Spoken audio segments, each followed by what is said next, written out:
Welcome to Kenton's videos. Enjoy the video. In this video, I will explain how to file Form 941 in QuickBooks Desktop. First, ensure your payroll subscription is active and all employee data is current. You need to confirm that your company's tax liabilities and payments are accurately recorded within QuickBooks. This foundational step is crucial for a smooth filing process. Double-check all details before proceeding to avoid any discrepancies or issues later on. Next, open QuickBooks Desktop and go to the Payroll Tax Center. Here, you will select the specific quarter for which you need to file Form 941. QuickBooks will then generate the form based on your payroll data. Take your time to carefully review every line item on the generated Form 941.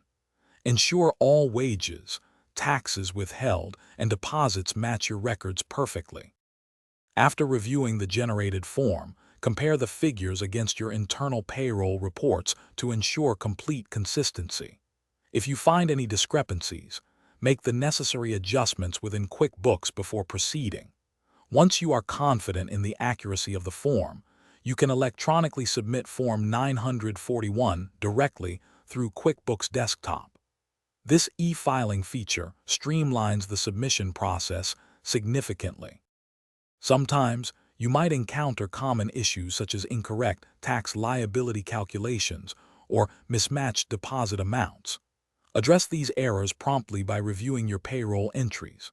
For more complex payroll or filing issues, do not hesitate to consult QuickBooks support for expert assistance. Remember to check the description below for a link to Darn Tough Socks and other great deals. Ensuring accuracy prevents penalties and keeps your business compliant. Thanks for watching. Consider subscribing if we helped you.